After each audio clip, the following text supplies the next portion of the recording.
मंडळी नमस्कार, मी रायचंद्र शिंदे आणि आपण आहोत काळवडी ग्रामपंचायतीच्या पुढं. खरं तर माझ्या पाठीमागे हे जर पाहिलं तर वेगवेगळे पुरस्कार मिळालेले राज्य शासनाचे जवळपास एक 17 ते 18 पुरस्कार या ठिकाणी आहेत वेगवेगळ्या वर्षाचे, 2007 पासून तर 2023 पर्यंत. हा 25चा शेवटचा पुरस्कार आणि काही पुरस्कार आता सध्या येण्याच्या मार्गावरती आहेत.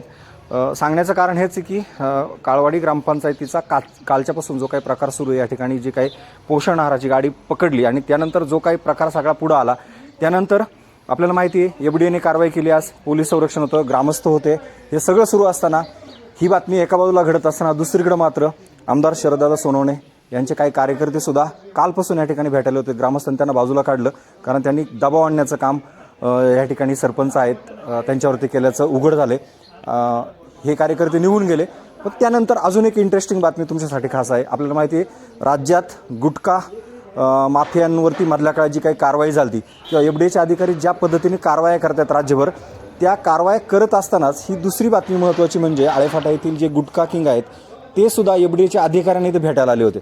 आता कशासाठी भेटायला आले होते हे अगदी क्लिअर आहे. ही व्हिज्युअल्स तुम्ही पहा, CCTVद्वारे आपण जी पाहतोय त्यामध्ये. आणि काळवाडी ग्रामपंचायत जे उपसरपंच आहेत अक्षरशः त्यांनी हात धरून खाली काढलेला आहे. इथंच ग्रामपंचायत बिल्डिंग आहे आणि CCTV फुटेज पण तुम्ही पाहू शकतात. याच ग्रामपंचायतीमधले ते सगळे आहेत. खरं तर आपल्या हाती लागलेले आहे. स्क्रीनला तुम्ही ते पाहू शकताय. उपसरपंच जे होते या ठिकाणचे त्यांना हात धरून खाली काढलं. बातमी इंटरेस्टिंग याच अँगलने आहे का जे FDAचे अधिकारी या ठिकाणी कारवाई करायला आलेत त्यांना गुटखा माफिया का भेटायला आलेत, काय कारणं असावीत हे मी सांगण्यापेक्षा तुम्हीच ठरवा. मागचा ट्रॅक रेकॉर्ड काढा. विमलेश गांधी कोण आहेत आणि जर FDAच्या अधिकाऱ्यांना अशा पद्धतीने जर गुटखा माफिया भेटायला येत असेल तर FDAच्या अधिकाऱ्यांकडनं आपण कुठला आदर्श ठेवायचा.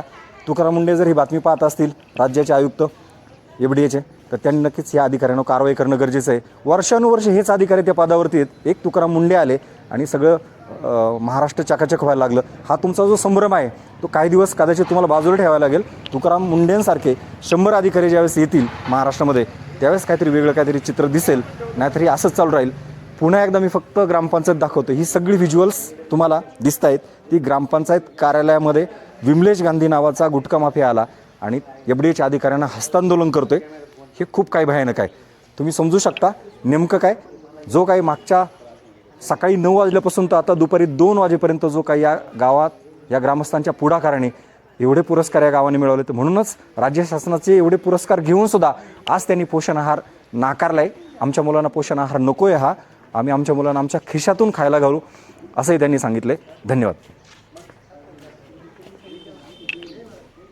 यांनी अगोदर हात जोडले आणि नंतर त्याशी हँडशेक केला. ते जवळ आले, काहीतरी बोलणं झालं असावं आणि त्यानंतर ते थेट या ठिकाणी ज्या अधिकारी जे काम करत आहे त्या अधिकारीच्या यांच्या कार्यालयामध्ये आतमध्ये जाऊ लागले. त्यावेळी उपसरपंचांनी त्यांना अटकलं का तुम्ही इथं काय करताय, आणि त्यानंतर त्यांनी काढता पाय घेतलेला आहे. समजा जर तो व्यक्ती जर गुटखा तस्कर असेल तर याची तुकाराम मुंडे यांनी दखल घ्यावी. या व्यक्तीवर समजा यापूर्वी काही गुन्हे दाखल असतील किंवा काय असेल. अन्न सुरक्षा अधिकारी, अन्न औषध प्रशासन, पुणे. अच्छा सर, आता काळवडीमधून काय इन्फॉर्मेशन मिळाली? काळवाडी ग्रामपंचायतीचे सरपंच यांचं काल आम्हाला पत्र आलं होतं की शाळांमध्ये जो आहार वाटप केला जातो त्याचं जे रॉ मटेरियल आहे त्याची गाडी काळवाडी ग्रामपंचायत हद्दीमध्ये त्यांना आलेली आहे आणि ते त्यातला माल निकृष्ट दर्जाचा असं त्यांचं म्हणणं होतं. तर आपण येऊन तपासणी करून नमुने घेऊन कारवाई करावी अशा प्रकारचं एक पत्र आल्यामुळं आज आम्ही या ठिकाणी आलो. त्या गाडीतला माल त्याची पाहणी केली. त्याचे नमुने घेण्याचं काम सध्या सुरू आहे. नमुने घेऊन आम्ही प्रयोगशाळेत पाठवणार आहोत. त्याचा अहवाल आल्यानंतर त्या अनुषंगाने पुढील कारवाई घेण्यात येणार. सर, प्राथमिक चौकशी केली आणि ती काय आढळून आलं?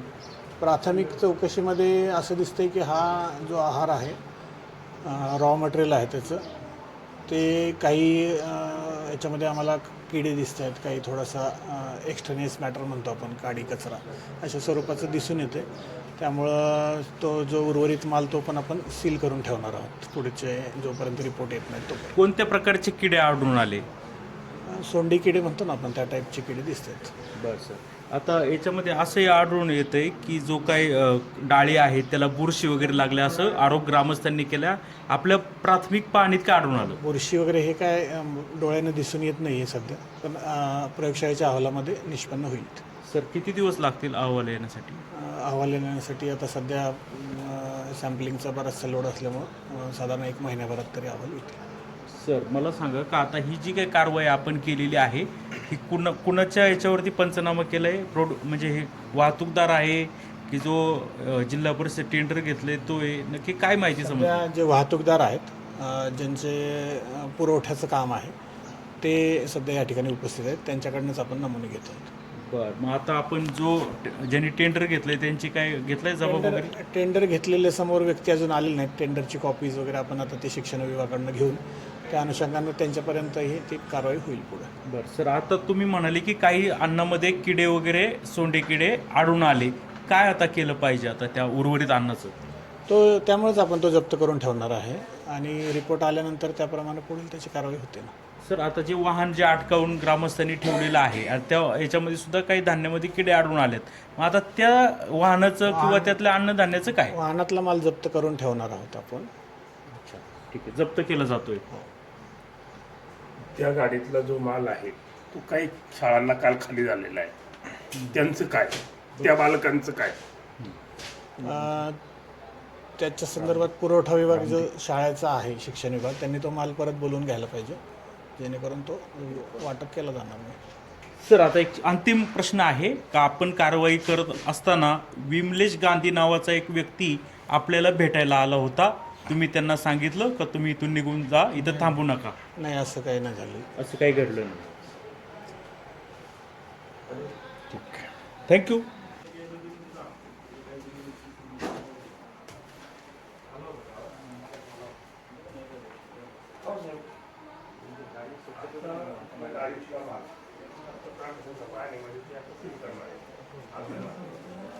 काय ही गाडी तिच्या ठिकाणावर माल वाटत आली, त्या काय तुमच्या शाळा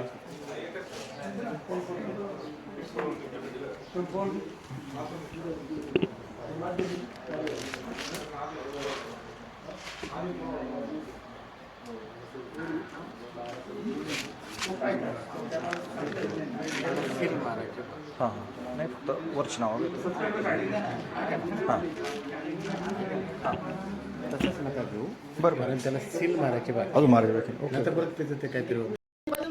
त्याला विचारा तू कशासाठी आलाय तो? विमलेश गांधी म्हणून, गुटखा किंग म्हणून फिरती कंडक्टर आहे. याला पण विचारलं गेलं पाहिजे.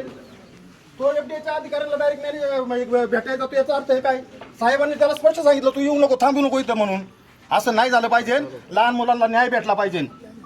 गांधी भेटायला आलता की हो, पाहिले सर्वांनी. तो काय गुटखा युक्त काय युक्त? अहो, गुटखा किंग, महाराष्ट्रात 1 नंबरचं गुटखा किंग. तुम्हाला सगळ्या पत्रकारांना आमचे हा विषय नाही, नाही, अहो, विषयांतर करू नका. हा, माझं म्हणणं ते- विषयांतर करू नका. याला वेगळं- बघा ना, फोन जाऊ दे, तो विषयच काढू नका. चला.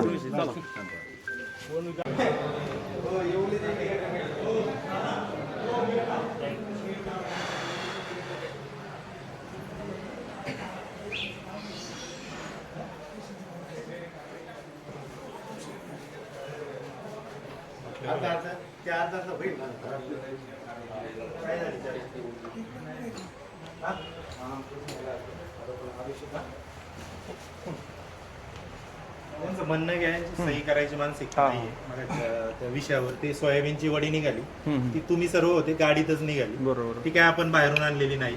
जो गाडीतला माल आहे तो काही कुणी ठेवलेला नाही. खाली सीसीटीव्ही आहेत ना. हो हो, सीसीटीव्ही आहेत आणि ऑन कॅमेरा आपण काढले सर. परत काय सोयाबीनचं वितरण करण्यासाठी जो माल आणलेला आहे तो सगळ्यांसमक्ष तिथं खोललेला आहे. तो माल आपण वितरणासाठी आणलेला होता. या व्यतिरिक्त तो माल गाडीत कुठून आला याबद्दल मला माहिती नाही. मी गाडीसोबत नव्हतो किंवा गाडीसोबत ज्यावेळेस वितरणाला आली सरपंच साहेबांचा फोन आल्यानंतर मी खाली इथं आली, त्याबद्दल मला माहिती नाही. बरं, आता तुम्ही कारवाईमध्ये मग एकच प्रश्न उत्तर द्या, कारवाईच्या सगळ्या तुम्ही सोबत होते, आता हा माल कुठून काढला ह्या लोकांनी सांगा? गाडीच्या टपावरून काढला 100%. त्यावेळेला मी तिथं उभं होतो, त्याबद्दल माझं दुमत नाही. पण तो माल मी वितरणासाठी आणलेला नाही किंवा मी गोडाऊनवरनं भरलेला नाही, त्याबद्दल मला काही माहिती नाही.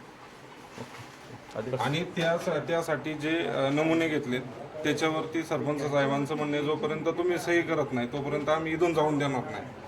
तर ते माझ्यावर दबाव आणत आहे. तो दबाव मला मान्य नाही. मी त्याच्यावरती सही करणार नाही कारण तो माल मी वितरणासाठी आणलेला नाही. कोणता माल? जो खराब सोयाबीन गाडीच्या टप्पावरून निघाला त्याच्या पुरतं ना, बाकीचं तर आणलंय ना. बाकीचा सगळा जो माल आलेला आहे त्याला माझे मान्य आहे. आमचं एक म्हणणं आहे, ठीक आहे, झाले. हो पण तो मी वितरणासाठी आमचं एक आणलेला म्हणणं नाही. आहे, टप्पावर वेगळा माल असतो का? मागाशी काय झालं, हरभरे काय म्हटले, मागाशी एक विषय झाला, हरभरे माझे नाही. हरभरे माझे नाही. मग हे जो खराब निघेल त्याला माझं नाही म्हणायचं का? नाही टप्पावर- हरभरे तुमचे आहेत का कुणाचे आहेत? कोणचे हरभरे त्यानंतर उतरवल्यानंतर मी सॅम्पल घेतले त्याच्यावरती मी सहाय्य करायला तयार आहे. त्याबद्दल माझं काय तुमचेच आहेत ना हरभरे? पण तुम्ही का म्हणालात की हरभरे नाही माझे? माझं कन्फ्युजन झालंय. मी बोललो पण मी आता सर्वांसमोर मान्य करतो की ते माझे आहेत म्हणून. मग थोड्या वेळाने हेही तुम्ही मान्य कराल की ते सोयाबीन पण माझंच आहे आणि मी त्याच्यावर सही करायला तयार आहे. हे मला शब्दात गुंतवण्याचा प्रयत्न करतात किंवा माझ्यावर दबाव आणत आहेत. हे कालपासून ही प्रक्रिया चालू आहे. ठीक आहे. जर ही प्रक्रिया चालू असताना त्यांनी दबाव आणल्यानंतर मी जर पोलीस म्हणजे समजा 112ला कॉल केला त्यानंतर त्यांनी सांगितलं का मी तुला बघून घेतो. त्यानंतर आमची शाब्दिक वाचावाच झाली. त्यानंतर त्यांनी हे प्रकरण वैयक्तिक घेतलेलं आहे. जो माल आलेला आहे त्याची जी तपासणी करायची आहे त्याला माझा कोणताही आक्षेप नाही. कालही नव्हता, आजही नव्हता. सोयाबीनवर सही करायला काय अडचण आहे तुम्हाला? ते खराब आहे. ते माझ्या गाडीत कोणाचं दबाव नाही. तू सगळं पहिलं फ्री राहा. बसा तुम्ही, एजन्सी बसा. तुझी नाही. बघा ते खाली बघा. भाऊ, सोयाबीन गाडीमध्ये माझ्या आलेलं नाहीये. गाडी कोणी माहित नाही. गाडी सोबत मी एजन्सी तुम्ही चेंज त्रिमूर्ती एंटरप्राइजेस पुणे. त्याचा कागद आहे का? कोणाशिवार होतो तुमचा? त्रिमूर्ती एंटरप्राइजेस मनोज शेठ खर्डीकर, मुकुंदनगर, पुणे. ओके, चला, धन्यवाद. अजून काय बोलायचंय?